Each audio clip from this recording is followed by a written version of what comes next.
Kia ora, this program is brought to you by Wellington Access Radio. Wellington Access Radio, make your voice heard.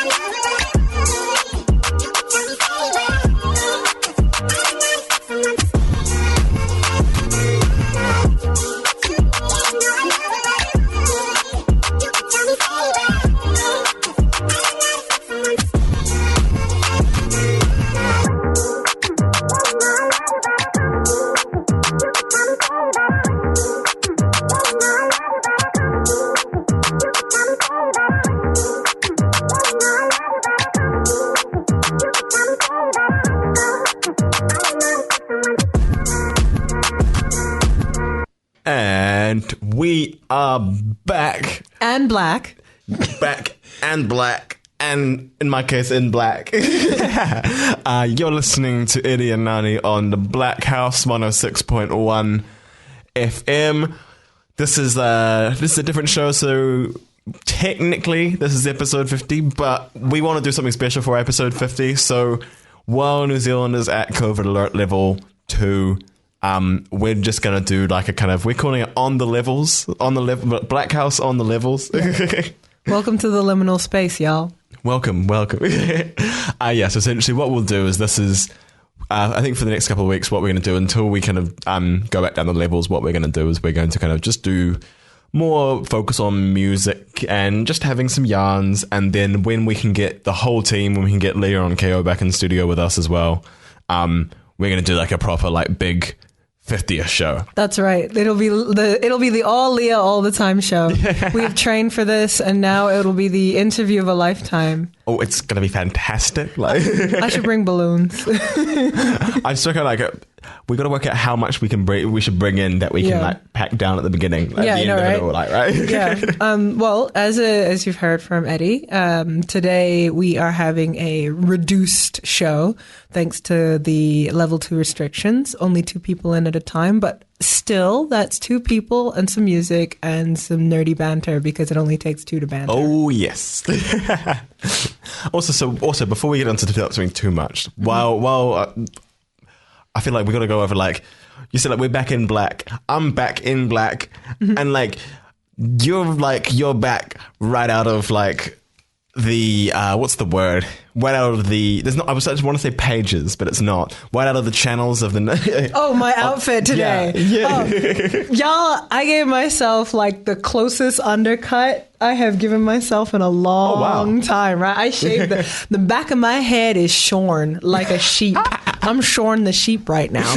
And like my outfit today, this top is my grandmother's. Oh, that's fantastic. That's incredible though. Right? Like I'm like, so it's not just time frame appropriate. It is time frame generational hand me down. That's one of those things you sit there and just go like that's lasted. That shirt. It's just that's quality. Like, are you joking me? Like, so I have this thing where I'm broke as fuck most of the time, right? And so I can't go shopping. Are you kidding me?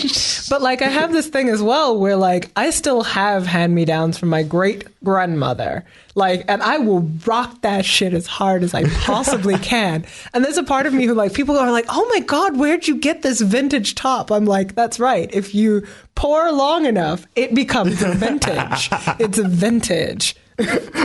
That's like I keep, because my ongoing quest, my endless quest is to find, like, I want a yellow Adidas tracksuit with black stripes. I know. And I don't know why, because it's a fantastic color combination. Right? Like, no one makes it. Like, there just hasn't been one. And that's my ongoing quest. I met someone at a bar. I saw someone in a bar, and I had to be like, and I had told my friends, like, yo, just give me 1 second. I'm just going to go ask that person over there where they got that jacket, that track jacket from. It's like, and she was like, oh, it's my brother's. He gave it to me.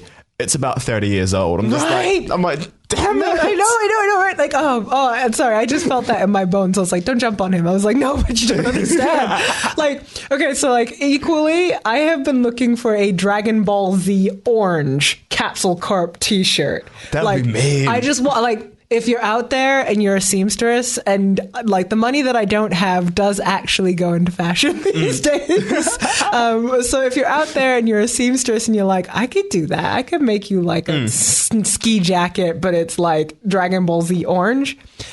Contact me, please. It's just like, yeah, like for my tracksuit thing, it's just like, it's like you have the two iconic, like, so there's the three things of it. So it's Bruce Lee. Yeah. Then you have Kill Bill. Oh. And then you have, like, for me, it's Wu-Tang Clan. Like, Wu-Tang there Clan, we the go. Killer Bees. Right. I'm just like, how? Like, how are there not more readily available, like velour tracksuits in that color combination? I bet you it's actually a limited run kind of thing where they actually do it on purpose because that is the best colors. So they're just like, if we make this available, everyone has it. And if everyone has it, it's not dope.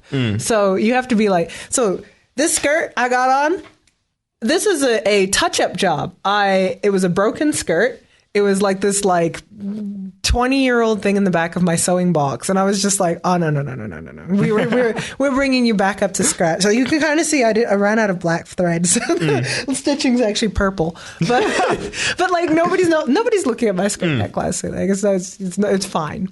But yeah, no, you get this thing where like fashion, it's almost like punk as fuck. Like, to just have this kind of like repurposed old, like vintage clothing and that taste that comes from 1995.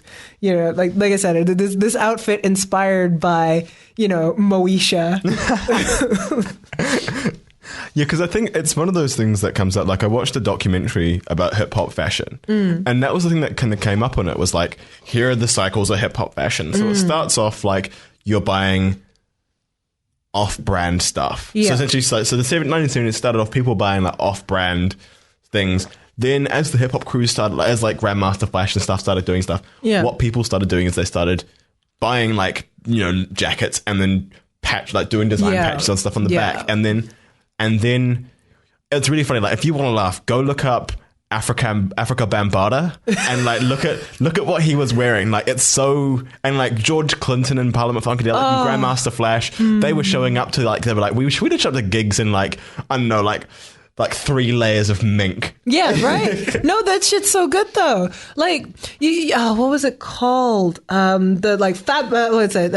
Opulence. I can't remember the name of the show, but like that Black expression of taste wealth above like fiscal wealth, where you're like, oh no, I am wealthy in taste. If you go around my house, this is the way I've even described it to like people who are like, what is with it? This is such a lovely aesthetic, but I can't. I'm like, it's quilted. What it is. It's all of the things I could get put together with the best taste I could possibly muster. And then someone talked about it, how as hip hop kind of continued, like, so obviously once more money, once you started getting like superstars out of it, you know, you could start getting like name brand stuff. Yeah, you could, and that's thing is then, and then what happened is then that transitioned into you suddenly had your Carl Kanai and you had hip hop and black owned fashion labels, and then it's almost come back in circle now, where obviously the big thing is like, so the big thing is kind of, if you look at hip hop fashion today, is like name brand stuff. Yeah. And then you kind of, my prediction is in the next couple of years, you're going to start seeing more and more. You're going to start seeing people, you know, either doing their own designs or taking or doing those alterations, and it's going to come full cycle again. My favorite is when you get like a honest to goodness Gucci belt, but you still wearing your grandma's outfit. Like, that's like kind of my aesthetic. Like, I've come into and out of money so many times because I've done creative career shit. And like, when you run your own business, my mental health is, well, I'm making lots of money. And so it reinforces itself. My mental health is low, and so I'm making very little money, and it reinforces itself. Yeah. And like, so every time I come into money, I'm like, oh my God, I'm going to go buy dresses. It's going to be great. I'm going to get myself a Gucci belt, right? Like, and then the money's gone. I'm like, skimming to save. I'm like, I'm going to have to eat grandma's clothes tonight, sweetheart. I'm sorry. That's honestly the thing, because I I feel bad because I kind of made a promise to myself that when I started working at my first paycheck, I was going to buy an Adidas tracksuit. Yeah. And I haven't because rent and also, but even then, like I started using it for stuff like I started buying like Magic the Gathering cards. I started like, I was like, boy, okay. those are like 10 cents unless you're buying the expensive shit. It's the build up though. If I gotta buy like 100 cards, like, okay. If you buy yourself a full deck, then that can set you back like a couple $100 easy. And that's the thing I'm trying to like, but that's the problem. But I feel like we're back in Innistrad. Yay! Back in Innistrad. Oh, okay. Hi guys, this is gonna be. I know there's like a whole bunch of people like, what the fuck is Innistrad? Like, isn't this the Blackhouse, not the Nerd Chalet? The Nerd Chalet Parlor. You know, like what's this parlance which we're code switching to Nerdgate? So I'm excited. I'm sorry, I don't know about you, but I'm so excited. Innistrad is what brought me into Magic the Gathering, all of that bodice ripper werewolf shit. I was about it. And now we're back. Yeah, so I guess for those listening at home, briefly, I guess like Innistrad is like this kind of supposed to be this world, and it's almost like every in Magic the Gathering. In Magic the Gathering, in every kind of like horror, like gothic horror trope and like idea mashed together in one. So it's this world where like there's like, you know, these little cities of humans, and it's like they're constantly under attack by vampires and werewolves and zombies, and everything's trying to kill. It's and body snatchers and ghosts and ghouls. And it's fantastic. But so basically, it's like Michael Jackson's Thriller, but like this time. So this should have been the Halloween episode, but like it's too bad. I feel the problem is I had a really fun discussion driving back from Montgomery with my girlfriend, and we were talking about what the most, like, how we think if vampires exist, what's the basis for them? Like, what do they do? Yeah. Like, if werewolves existed, like, what's the most kind of plausible explanation for like how that works? Welcome to the Blackhouse Halloween episode where we lore build some werewolves. Yeah. Yeah. So I think what I'm going to do is like that. The moment you brought up Innistrad, I was like, I kind of want to talk about this, but I can, what we'll do is we'll hold off, and yeah, we'll go Hodl game. We'll bring that up at Halloween time. We'll bring it up 31st of October or whenever the kind of closest. Hang on, let me check the calendar. Yeah, we're not far. Oh, it's 30th of October. Yeah, so 30th of October. Month and a half. We'll do a nice Halloween episode. I would love to do a Black Deck versus Black Deck Halloween episode where we spooky narrate everything that happens. I, the Black Witch such and such, cast my nether traitor into the void. I used to, what's it called? I remember in high school when I used to do drama and stuff, I got like Vincent Price's bit in Thriller. Oh my God. Down, like I was... And he's fantastic. Like that. Goblins and ghouls into the night. Darkness falls across the land. The midnight hour is close at hand. Okay, there we go. All right. So welcome to the liminal space, the levels where we are practicing for Halloween because we just cannot get pumpkins out fast enough. Yeah. So we'll return to that. I think this is probably a good point to jump to a bit of music. What should we start off with? I'm feeling something from Mo Muse. I got pesos from Mo Muse. Well, I really like Okay. Okay. Iconic. But let's do both. Let's do both. Both is good. Both. So we got pesos from Mo Muse. So Mo is a Somali artist. He's based in Auckland. He's one of the Black City Collective. Jeez, it's been a while since they've like done like a whole project together. I'm really looking forward to like what comes next from them, and definitely what comes next from Mo. So we have Pesos first up, and then we'll go to Okay by Iconic. There's three I's in that, so like that's, I'm trying to work out exactly how that sounds. But Iconic. This is Pesos by Mo Muse.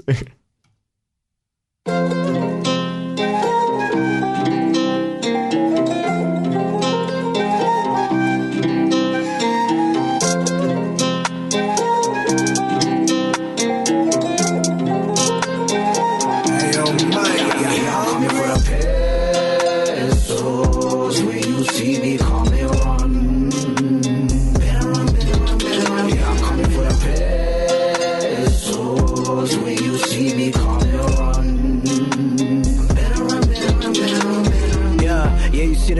voice in the statements. Don't delay payment. I don't wanna have to dress for arraignments. Better that than violent arrangements. Blood in the streets, red riding in the hood. Red dress looking like red riding in the hood. Kidnap your girl, now she riding in the hood. Now I'm playing, maybe not, motherfucker was good. They love you when you're not a threat. Then you make moves and can't count who's left. Finally make it big and they brag about how y'all met. Fucking now I got a debt collect. I've been old funds, old dues and respect. Old dudes stuck in the past won't accept that I'm the man and I'm here. That's cause and effect. Coming for my funds, better cut my check.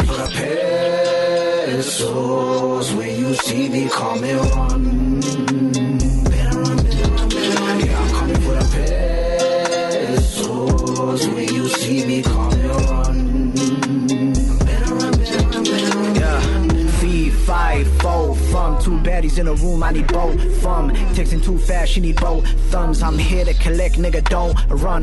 Knock, knock, house 81. Mo's outside and they say you got a gun. What you think I send emails for fun? Gave you long enough, better have my fun. Zim Zimmer. Need my money up front like Kareem Benzema.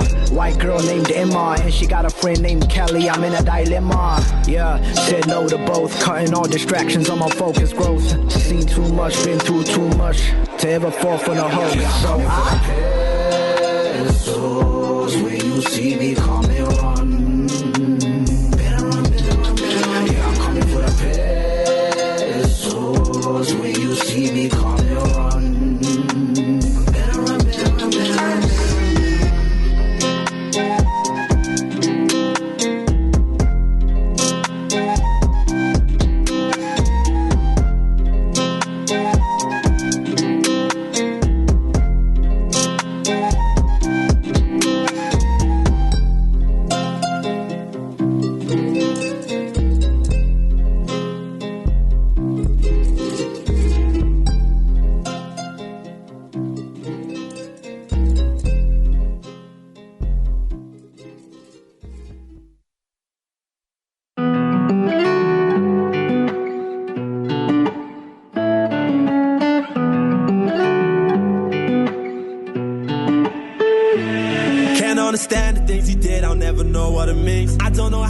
From everything to my enemy, trying to forget all of the moments, but I'm stuck in the scene. I don't know why you had to let that other dude in between. I can't trust you, I just gotta leave.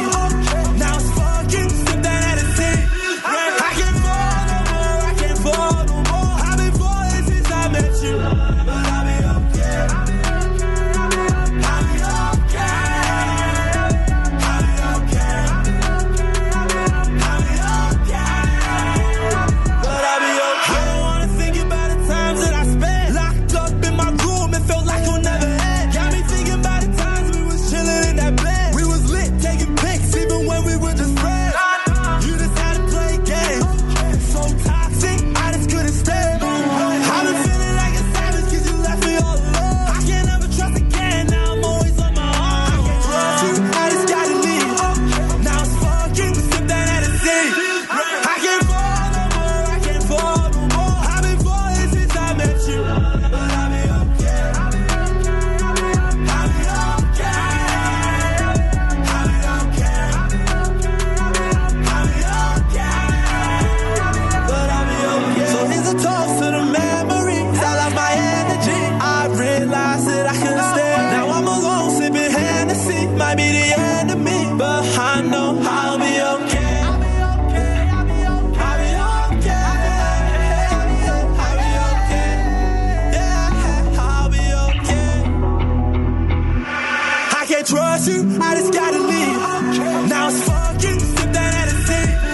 I can't fall no more, I can't fall no more. I've been falling since I met you, but I'll be okay. I'll be okay. I'll be okay. I'll be okay. But I'll be okay.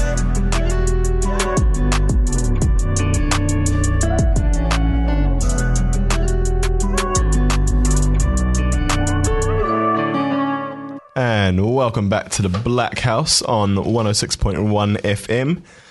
That last tune was Okay by Iconic. I'm gonna say Iconic.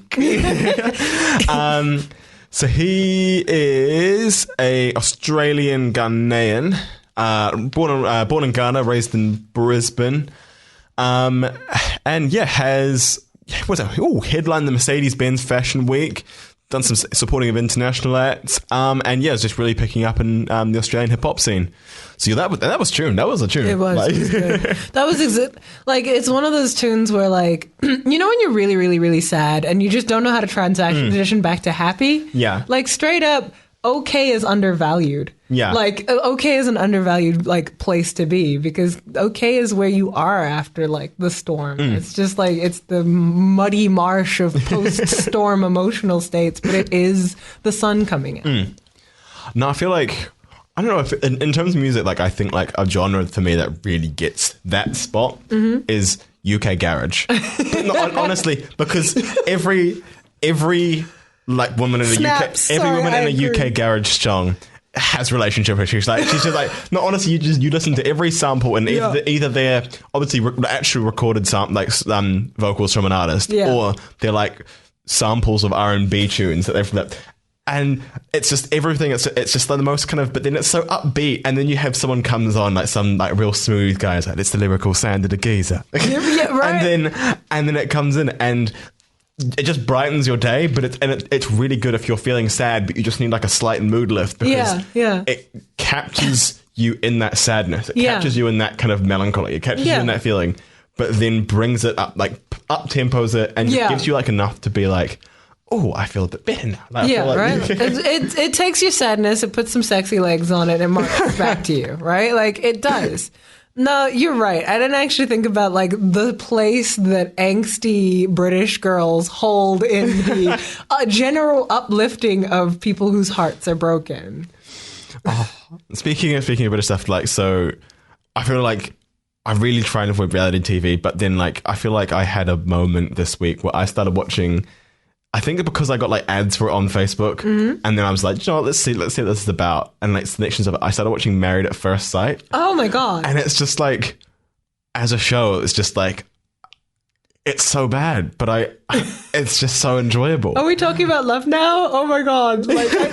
Like, okay, so I had a bizarre romantic encounter at the beginning of the year, and like right now I'm working through heartbreak. I hate it. I hate it, ladies and gentlemen. I fucking hate heartbreak. Make a garage tune. I did, and I'll make more. And like as I work this, I'm you almost feel like each heartbreak you could gauge how long it's going to take you in number of garage tune like track lists. Like you're like, oh no, this is a whole EP, man. Okay, so what we're going to do is we're just impromptu. We're going to put on an instrumental, and Nani's going to provide the sad bits. Oh, okay. Like you don't understand because I totally could right now. Like I'm still heartbroken. Like it took me like 8 months or something ridiculous after that encounter to like write him a text back that basically was just like, fuck you, I miss you. How dare you? Deleting your number. A couple more texts. Anyway, now deleting your number, right? But you know the thing is like, okay, but I'm gonna be okay. I'm gonna be okay. Like then there I am. Slightly later in a hot tub with some sherry, being like crying to my friends, being like, it was heartbreaking. It was terrible. I really liked him. Like, and you just come out of that like heartbreak space and back into reality, but like one weird step at a time, and you're just like, actually, I'm okay by myself. I'm sad to be by myself. I was sad when I met him, so it was obviously not his reason why I'm sad. So it's here we are in 2021. Everyone's sad right now. Everyone's a little bit sad right now. That sounds like isn't that just a Bo Burnham thing? It probably is. Oh my god! I just watched that. It was so good. I haven't seen the new. I think because my heart. His older ones were ones that like got me in like my last year of high school, and they're fantastic. Yeah. And it's ones I've gone back to. It's Inside. That's what it's called, right? Like I just watched that, and you better believe I was just like, wow, way to take me back through my feelings. Thanks, bro. Cheers, bro. There's a really good like interview that he does. It was weird. There's like a show that I found through YouTube. It was called like The Green Room with Paul Pavins. Essentially, it's a whole bunch of like comedians and stuff, and they all get together and have these conversations about comedy and all that sort of thing. And they have Bo Burnham, and he's like 22 at the time. And then they have all these comedians, and it's just brilliant because he have all these like really heavyweight comedians being like, it's like, can he talk yet? No, he's not allowed to talk yet. And then it's like, okay, now you can talk, Bo. It's like, and he just goes like, being of the younger generation, I think I speak for all of us when I ask who are all of you? And then slam! And then that's Come on and slam! And that's the point. It's just from there on out, they're just like, cool. Like that was such a nice bit with introduction to him. He was just like, okay, cool. They're like, okay, he can talk now. Yeah, he's allowed to talk. Like, oh my god, you learn this, right? Like when you're a little kid, you have like the sickest comebacks. You were doo-doo head, right? Like you just come back, like you snap back at people, and then like some well-meaning, teacher type will come up to you like, no, sweetheart, we don't say that, right? But like, as I've gotten older, I'm learning like, no, I had that shit trained out of me, and I need to train back in. Yeah, I need that doo head snapback. I need that clap back. Right? Like I need my clap back. Like I'll think of things. I'll like think of ways of arguments that I had 2 years ago.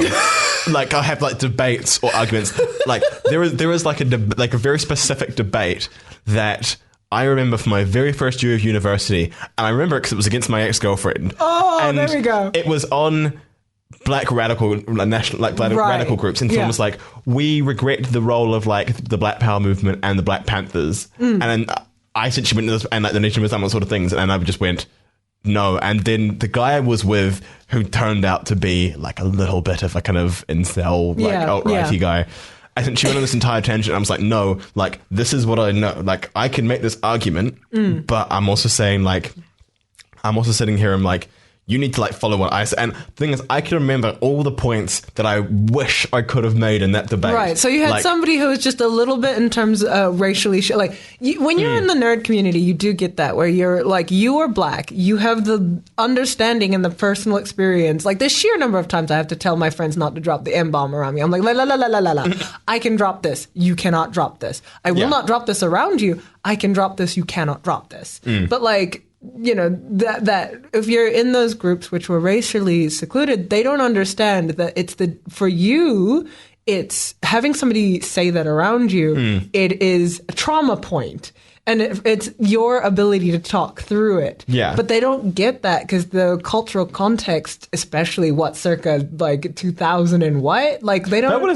That was like 2017. And damn. Okay, that's recent. But that's the thing for me where like, it was one of those things where I think it was a whole bunch of points. So firstly, it was like, when I did debating through high school, I don't think I'd lost a debate that had been based around race. Yeah. Because it was one, and this was one suddenly where it was like, essentially it was one of those points where, because it was against my ex-girlfriend, so I was flustered. And then the guy I was working with kind of didn't kind of take my lead on it. Right. And then I was just like, okay. And then so it's the whole point where I was like trying to like get out this argument. I had this like crystal clear argument in my head. Yeah. And then the opposing team was just like, you've said this means this. I'm just like, no, it doesn't. Yeah, like, okay, so shout out to anyone who's been in an argument, knew they were right, but got flustered and said something stupid instead.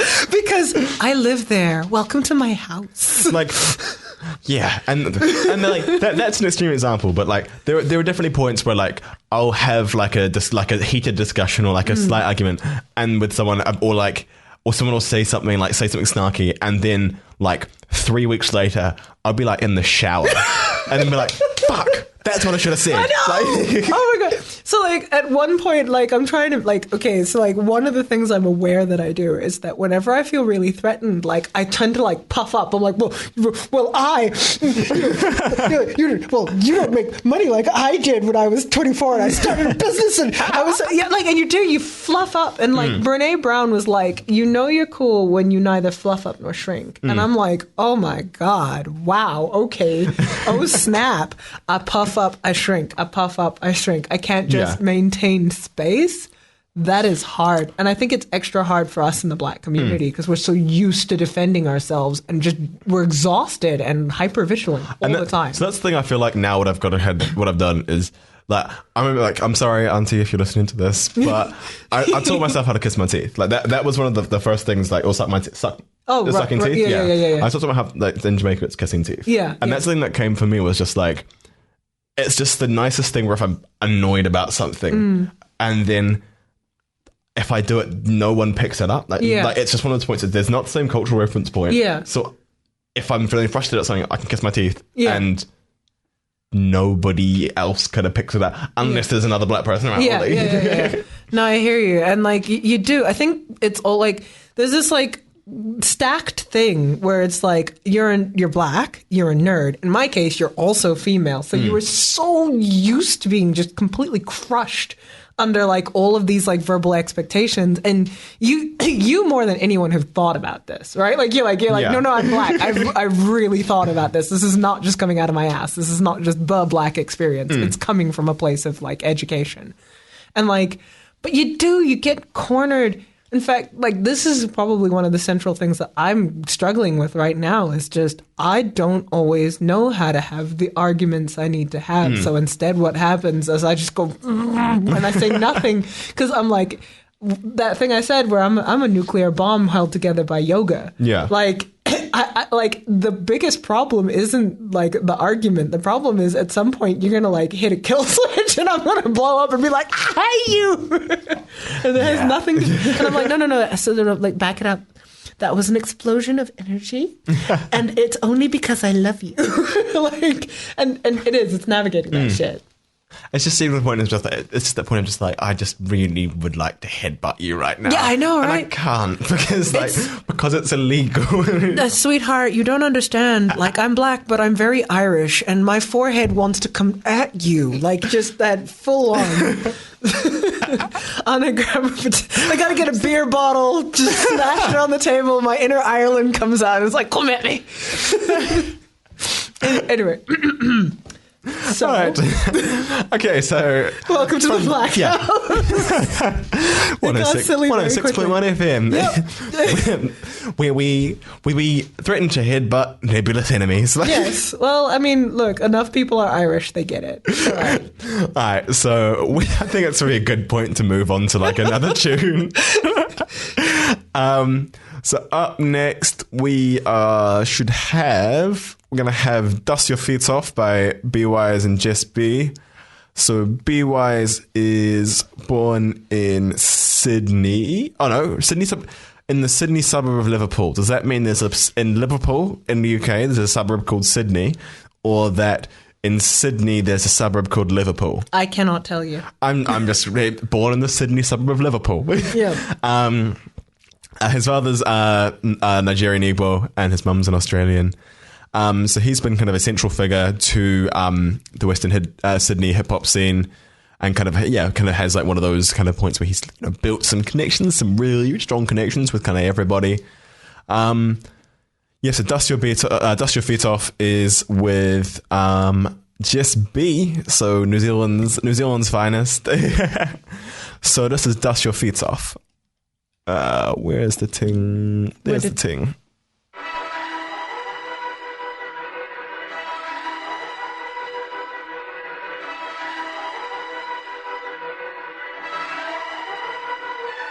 Dust your feet off or you jump up in the whip.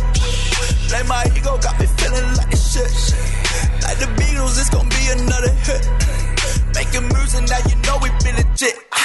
And it's that cat, another shit. Soldiers don't die, we multiply, never quit. I got lieutenants steady mobbing in the clip.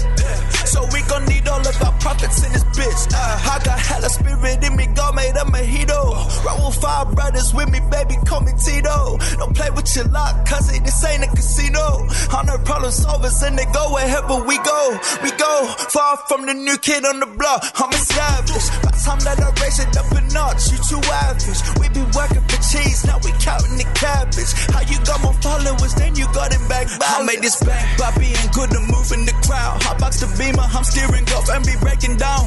Tarantino, we making the movie. In foreign used to be hoopty. I love it, never been groupie. Don't like it, then you can sue me. I got the smoke like a doobie. be stop passing on me like who he. Ain't nothing funny like he. I'm still alive like the Bee Gees. Yeah, and it's that real shit.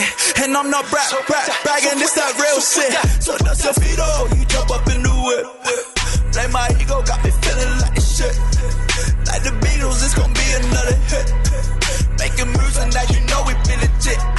And it's that captain of the shit.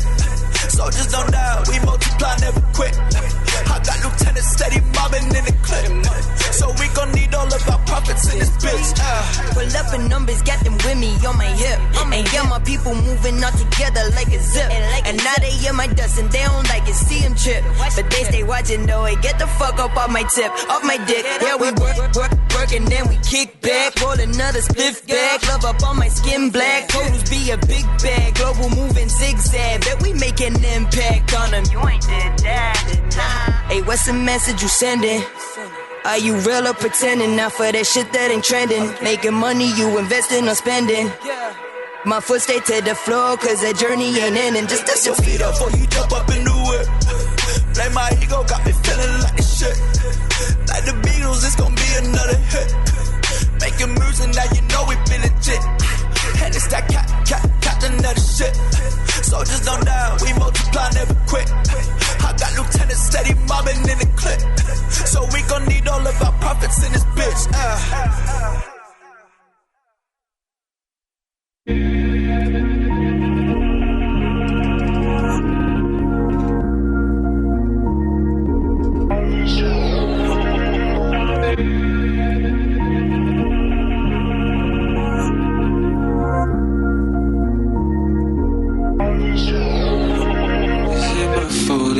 Reminiscing you. Is it my fault that my memories are you? And I'm sorry that you're there, but my heart tries not to care. The truth is that my heart still bleeds for you. I know you moved on with someone that's a fact. I know you're true to someone else who's less attached.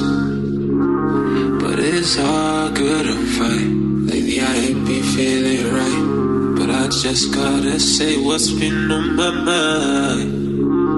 Would you believe if I took all the wrong turns? Would you believe if this whole time it wasn't worth?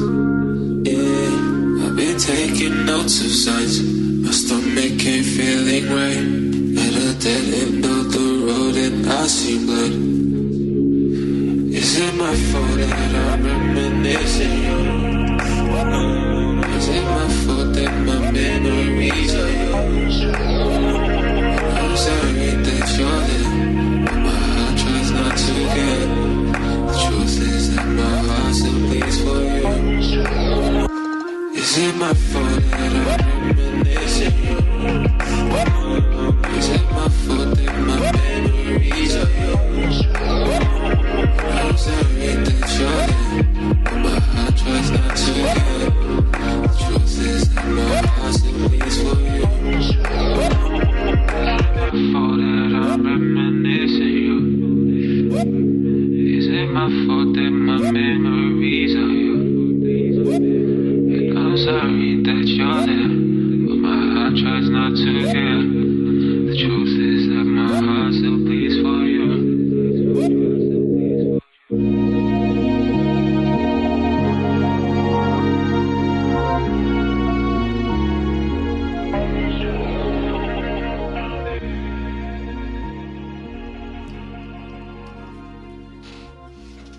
And we are back on the Blackhouse. That was Reminisce by I Am Solo.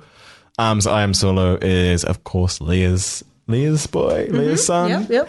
So he's he's kind of doing big things. Like he's obviously been working with 1-4, but he's also been working with like B-Wise and Just B and kind of like the whole Australian scene. So like it's really good to hear stuff from him. Like So you were just talking about Married on the Spot. Oh, so we're gonna have to Married at First Sight. So Married at First Sight. There we go. To break down Married at First Sight, the idea is that you essentially have a whole bunch of couples and they sign up for this kind of this experiment.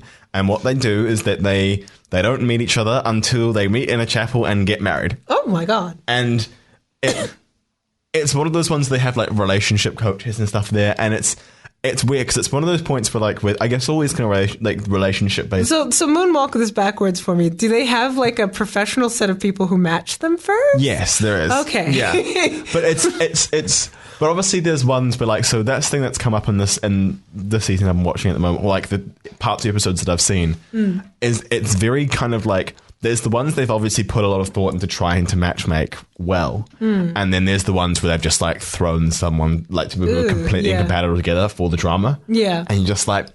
That's pretty brutal.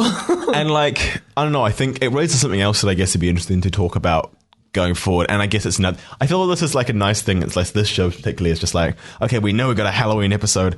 I reckon it'd be interesting to look at how black people in reality TV cross over. Oh, right, that's because a good one. that was the one that kind of came up. I thought you were going to say love. I'm like, let's wait till February.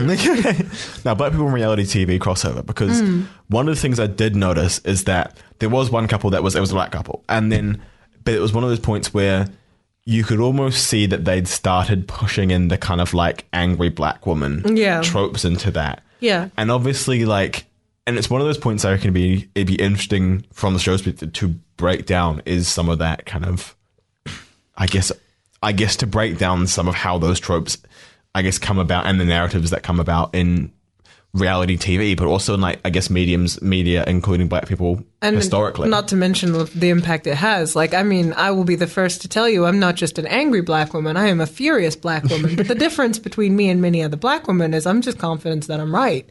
Like, we get gaslit, like we get attacked, beaten, you know, like used, abused, like raised wrong, you know, all sorts of shit. We get like abandoned, this, that, the next thing.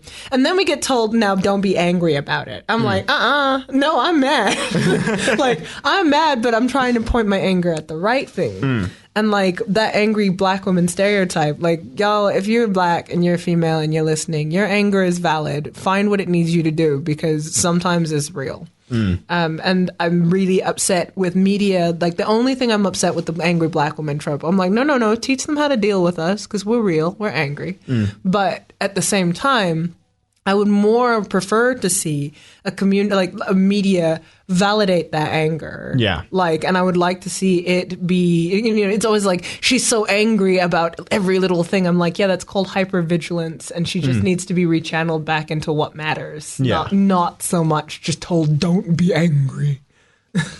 Yeah, because I definitely found it was one of the point. It was the first point. It was like, I would like kind of watching the show and kind of laughing along and kind of being like, oh, what's going to happen? And then you hear that and you're like, I'm an angry black woman. Yeah, it was like, hi, I'm a blonde bimbo. And it's just that. Hi, I'm a thug. You know, like, oh, wow, okay, way to just box yourself in. And it wasn't even like, I don't know. It was just one of those points. It was just like, it always brings up how those shows and how you know how scripted they are and how they select what they use from it at times. Because sometimes you sit and just go like, was that necessary? Because at that point in time is that like and a little it breaks down because like the episode I was watching, it was like, do these people want to continue like with the person they've been married to? They met and then married pretty much instantaneously. Yeah.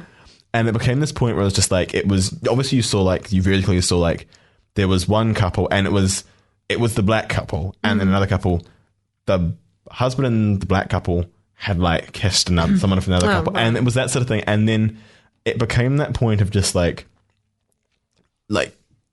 how much of this is kind of designed to be scripted, and how much this was designed to be set up like this at times. Yeah, no, I feel what you're saying. I do actually feel what you're putting down. Like, there's this thing where stereotypes do exist for a reason, but they're also very self-reinforcing, and none of us want to be none of us want to be where we are. I mean, you dropped the term incel before, and I think a lot of people like are superficially strawmanning like an entire generation of men who are not quite sure how to interact with their masculinity. And I'm like, that's just a real legit problem that's actually killing real people. So like, let's not make too light of it. Like, not that you were, just more like, and in extension to that, the angry black woman, like, my only issue with these stereotypes is not that they don't have precedence. My issue is that they're always taken as a flippant punchline to a joke. yeah, a philandering black man. Sure, okay, he's a cheat and a thug.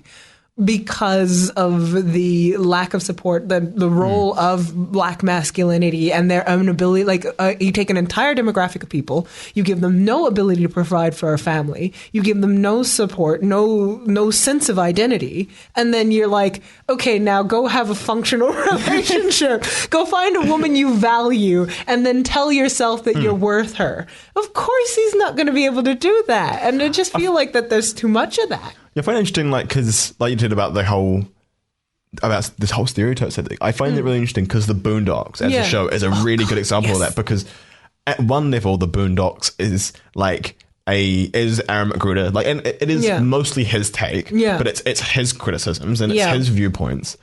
But then the problem is, you see the point, and I remember people watching, and you go to the comment section of like I don't know, the Gangstalicious. Gangstalicious? Or like the Gangstalicious comes out episode. And you go to the comments and it's full of the same... Essentially, it's almost the people who they're criticizing in the show for being homophobic, for black homophobic, and trying to have those conversations and trying to unpick that masculinity.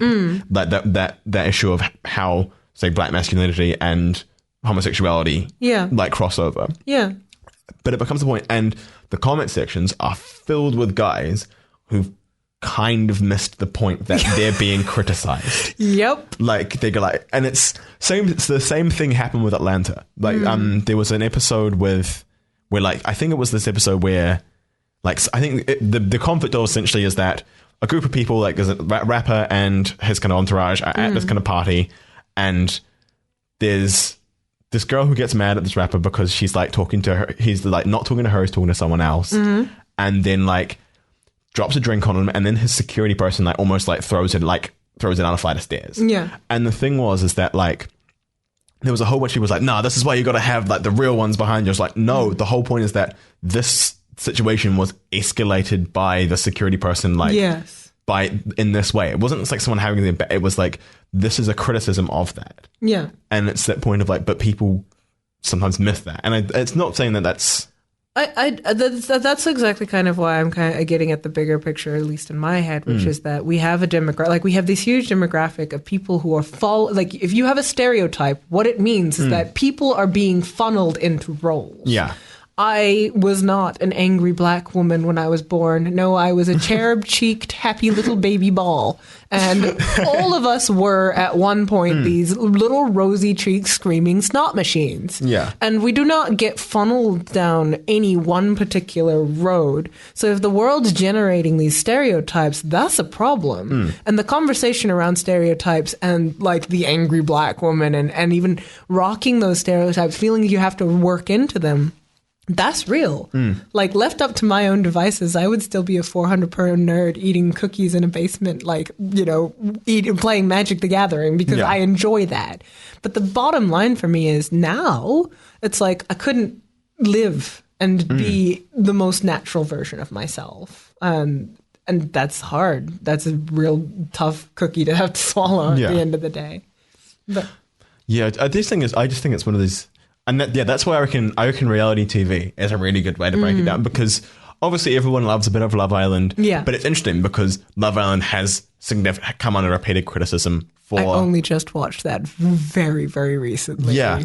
Like, Love Island has just come under like a lot of criticism for, and I think has an ongoing thing with how it specifically presents black people on the show, and especially black women on the show. Yeah. And it's one of those things I guess it's one of those points. It's like it's difficult to approach from a neutral standpoint at times, because it's that point of being like, let's actually break down these shows, and it's how those shows as narratives are presented. I think you're actually onto something. Like, I feel like this, like, if we come back to anything, I would love to come back to this next week, because I think black representation in media as a whole, one of the reasons why I ended up going towards very nerdy stuff is because if I wanted to see myself represented, any facet of myself represented, I had to kind of quilt it together out of weird corner case instances from like weird shows here and there. Otherwise, you only have like Brandy and Moesha from 1995. And, you know, black entertainment television famously is not doing us any favors. And so you're just like this... these things that they say are me, they do not feel like me because I just feel like a coelacanth with delusions of grandeur, as I said. Like, at some point in my long genetic history, I was a coelacanth who looked looked out of the ocean and thought, I want to be up there. And millions of years later, here I am. And, here I am, fashion on fleek, right? Like, that's how we got here. But now I feel the same again, where I am a angry black girl with delusions of grandeur. I dream a dream, and that's stereotypes for you. It's like you weren't a coelacanth, you were just a pair of eyes. Previously, you were an amoeba with delusions of grandeur. Then you were like a small furry creature with delusions, and then you were an ape with delusions of grandeur, and then you were an agricultural society with delusions of grandeur. But like here I am, like feeling that. Anyway. Wait to just hand you something. I'm like, now tangent this back to reality TV. Do you know what that made me think of? That made me think of what's it called? The Fatboy Slim music video for Right Here, Right Now. Oh my god, I love that shit. If you haven't so this is like Fatboy Slim is one of the best DJs, best dance music producers, probably of the 90s probably. But the best thing about it was there's the music video for Right Here, Right Now, essentially starts with single-celled life form to multi-celled life form and goes through the evolutionary history, and it's fantastic because it just literally just goes through, it just tracks through history, and it's goes from from this fish and the one breakbeat comes in and the fish jumps out of the water and lands on Earth. And then it goes through, and then suddenly this you're and it goes through the dinosaurs, and suddenly there's a gorilla, a really good way. And then to a monkey, and it starts running, and then it starts, and then it goes through the human thing, and then it kind of hits modernity, and it goes through the 70s, and this guy, and then it's just one of the best music videos you'll see. It's so cool, and it's a great song. That is more or less whether or not that's where my mind picked it up from. That is how I see myself. I see myself as something who has to continue. I have to continuously evolve. And the question is where to. And I feel like that thing we were saying last time about the Pan-African futurescaping. Yeah, it's the question becomes, what you will change, you will transform, you will be forced to, you're going to become old at the very least. So the question is, in what direction do you wish to take all this transformational energy? And what are we planting in our garden? And if we're generating a lot of angry black girls, let's look at soil. Let's look at why. Let's have a look at. Let's turn the soil a little. Yeah, let's look at why. And I guess let's all the seeds are babies. Let's not use so that as let's not use that as a punchline for a joke. Yeah. I mean, sure, once or twice, but only if you then intend to break it down. I do not mind. Look, when I'm angry, it's hilarious. Yeah. Anyone who knows me close enough knows that I get so I'm just I'm not you know what I mean? It's I'm not the sort of person it's too predictable. It's too superficially angry. But so it's fine. It's a fine punchline. But I only feel comfortable being that kind of angry around people who love me enough to know the depths of why it happened that way. Yeah. Wow. Okay, so we're down to our kind of last 4 minutes. So I think we'll go to another song and probably sign off. Yeah. So thank you for tuning in. This has been Eddie and Nani on the Blackhouse 106.1 F1 106.1 F0 FM Wellington Access Radio. And this has been Eddie and Nani, and to wrap up we're gonna play Flipping the Script by Kaylin Mathley. Here we go.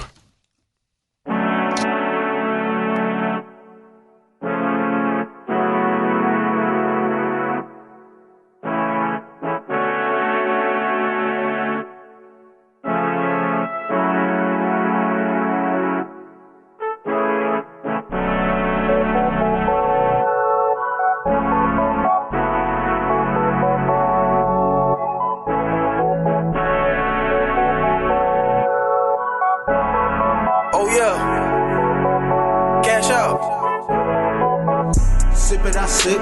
They going nuts when I'm flipping the script. Try put the sign out, they still finna slip. Spilling the liquor, the flow finna drip. Staying out late and your hoe finna trip. Seeing you hang on but losing your grip. Cutting you off, you be getting the snip. I don't need shit, make them bleed with the ink, okay? Sip it, I sip. They going nuts when I'm flipping the script. Try put the sign out, they still finna slip. Spilling the liquor, the flow finna drip. Staying out late and your hoe finna trip. Seeing you hang on but losing your grip. Cutting you off, you be getting the snip. I don't need shit, make them bleed with the ink, okay? Hey, who know I got it like that? Hey, who know I got it like that? Breaking it off and I bring it right back. Sick with the flow, need a medical mask. I take it all if you break it in half. Your flow so stink, need to run it the bath. You a comedian making me laugh. My foot on the pedal, we swerve till we crash. And now your village, we burn it to ash. Trying to run from mistakes in my past. Flow so recycled, it's gone in the trash. Jealousy itch till it's leaving a rash. This ain't no Mario, I'm about to smash. Thunder roar when the sound about to crash. Pulling us down, trying to run it up fast. While I'm building my engine, you getting whiplash. Hey, for real, I do not play with the skills. Okay, I do not play with the skills. Okay, all of this liquor gon' spill. Okay, for real, for real, for real. I do not play with the skills. Okay, I do not play with the skills. 1, 2, all this liquor in the spill. Sip it, I sip.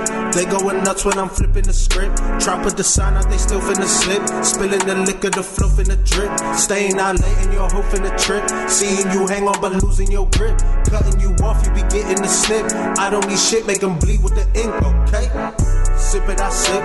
They going nuts when I'm flipping the script. Try put the sign out, they still finna slip. Spilling the liquor, the flow finna drip. Staying out late and your hoe finna trip. Seeing you hang on but losing your grip. Cutting you off, you be getting the snip. I don't need shit, make them bleed with the ink, okay?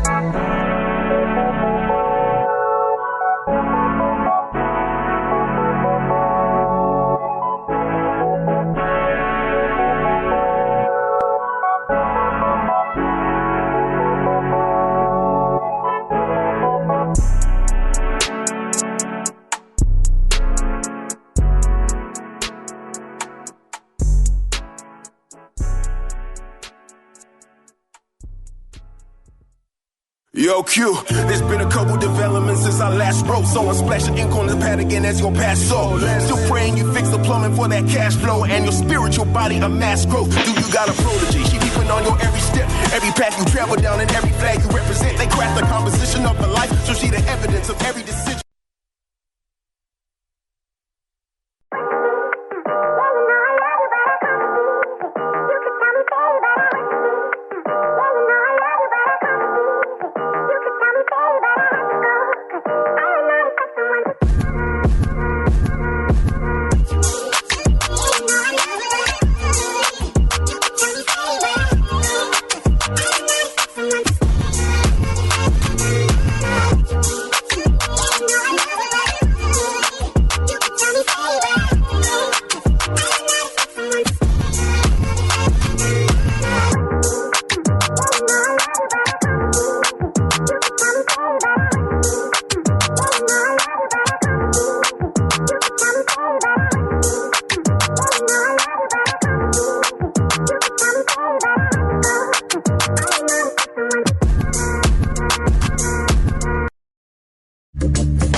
That program was brought to you by Wellington Access Radio.